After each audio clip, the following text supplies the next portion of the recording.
Good morning, everyone. Scott Mabor, your financial Sherpa. I'm enjoying a little bit of calm before the storm.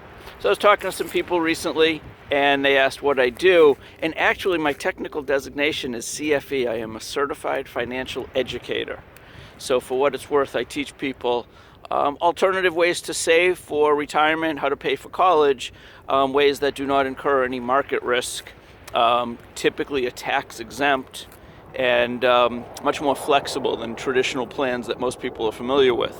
One of the things I just wanted to comment on briefly today, I posted an article this morning around 7:30 or so, and it talks about Roth IRAs and rolling over a 401k to a Roth and what are the pros and cons.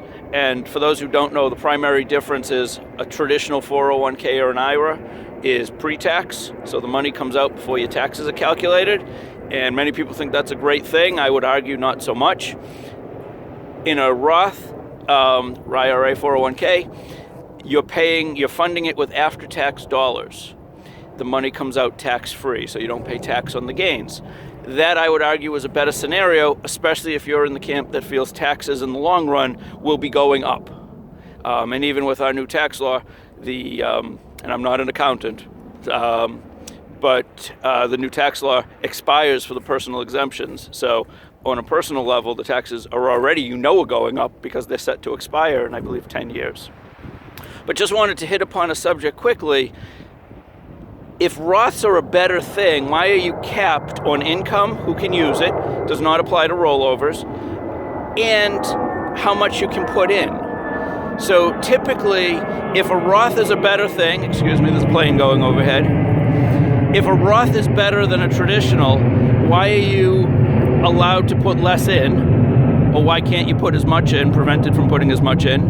And why, if you make above a certain income level, are you not allowed to even use it with the exemption of the rollover option? I would argue that the government knows it's the better thing, so they're curtailing how much you can put into it.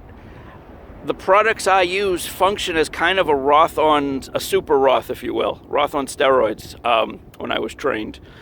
But what it does, it allows you to put money in after tax, grow tax exempt, but it also eliminates market risk. It also gives you flexibility that retirement plans typically don't have because of different rules and regulations around ages and all that sort of thing. No income requirements or stipulations, no minimums or maximums. It gives you complete flexibility, just like the Roth, or far greater than a Roth, but like a Roth is funded with after-tax dollars, and therefore the gains are not taxed. Happy to talk to you about it. There's a lot of advantages, I believe, to my plan versus either a traditional 401k IRA scenario or even the Roth version.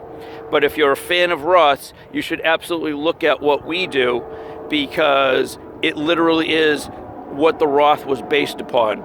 I can show you the Government Accounting Office's GAO report that defines my plan, and there's 14 points, and defines a Roth, and that is 7 points verbatim from the first 7 of my plan. So it's not that my plan is new or terribly esoteric. It's exactly what Senator Roth copied verbatim when he created the Roth IRA and stuck his name on it. So if you want a Scott plan, I'll stick my name on my plan. Let me know. Be happy to sit down with you and talk to you about that and other forms of financial protection so that you and your family are safe going forward. One caveat, I am not an accountant. I am not a CPA. If you have tax questions, talk to them, not me. I can give you broad scope, broad pictures, but I am not digging into the weeds with you on that. Call me if you have questions. Scott Mabor, your financial Sherpa / financial educator. Talk to you soon. Certified financial educator at that.